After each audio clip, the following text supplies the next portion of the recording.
ನಮಸ್ಕಾರ ಸ್ನೇಹಿತರೆ, ನಮ್ಮ ವ್ಯೂವರ್ಸ್ ಒಂದು ಕಾಮೆಂಟ್ ಮಾಡಿದ್ದಾರೆ. ಅಂತ ಮಾಡಿದ್ದಾರೆ ಅಂತ ಹೇಳಿದ್ರೆ, ಸರ್ ಸೇಲ್ ಅಗ್ರಿಮೆಂಟ್ನ ಟರ್ಮ್ ಮುಗಿದಿದೆ ಬಟ್ ಸೇಲ್ ಮಾಡಿಲ್ಲ, ಮುಂದೆ ಏನು ಸೇಲ್ ಅಗ್ರಿಮೆಂಟ್ 1 ವರ್ಷಕ್ಕೆ ಇರೋದು ಬಟ್ ಮುಗಿದು 20 ವರ್ಷ ಆಗಿದೆ, ಹೌ ಟು ಕ್ಯಾನ್ಸಲ್.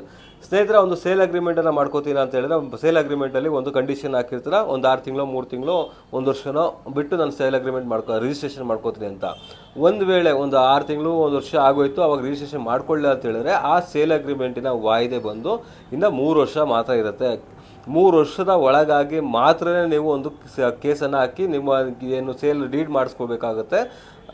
ಒಂದು ವೇಳೆ 3 ವರ್ಷ ಆಗಿಬಿಟ್ಟಿದೆ ಅಂತ ಹೇಳಿದ್ರೆ ಯಾವುದೇ ಕಾರಣಕ್ಕೂ ಸಹ ನೀವು ಒಂದು ಕೇಸನ್ನು ಹಾಕೋಕೆ ಬರೋದಿಲ್ಲ ಮತ್ತು ರಿಜಿಸ್ಟ್ರೇಷನ್ ಕೇಳಿ ಅಂತಲೂ ಬರೋದಿಲ್ಲ. ಅದು ಆಟೋಮೆಟಿಕಲಿ ಕ್ಯಾನ್ಸಲ್ ಆಗಿಬಿಡುತ್ತೆ. ನೀವು ಕ್ಯಾನ್ಸಲ್ ಮಾಡಬೇಕು ಅನ್ನೋದು ಏನೂ ಇಲ್ಲ ಸ್ನೇಹಿತರೆ. ಆದ್ದರಿಂದಾಗಿ ಸೇಲ್ ಅಗ್ರಿಮೆಂಟಲ್ಲಿ ಏನು ಡೇಟ್ ಮೆನ್ಷನ್ ಮಾಡಿರ್ತೀರೋ ಡೇಟ್ ಆದ ನಂತರದಲ್ಲಿ 3 ವರ್ಷದ ಒಳಗಾಗಿ ನೀವು ನ್ಯಾಯಾಲಯಕ್ಕೆ ಒಂದು ಕೇಸನ್ನು ಹಾಕಬೇಕಾಗತ್ತೆ. ಮತ್ತು ಏನೊಂದು ಡೇಟನ್ನು ಮೆನ್ಷನ್ ಮಾಡಿದ್ರೆ ಆ ಡೇಟನ್ನು ಆ ವಾಯ್ದೆ ಮುಗಿಯೋದ್ರೊಳಗಡೆ ಒಂದು ನೋಟಿಸ್ ಕೊಡೋದು ಸಹ ಉತ್ತಮ ಅಂತ ಹೇಳ್ಬೋದು ಸ್ನೇಹಿತರೆ. ಆ 3 ವರ್ಷ ವಾಯ್ದೆ ಮುಗಿದ ಮೇಲೆ ಯಾವುದೇ ಕಾರಣಕ್ಕೂ ಸಹ ಅದು ಸೇಲ್ ಅಗ್ರಿಮೆಂಟು ಚಾಲ್ತಿ ಇರೋದಿಲ್ಲ.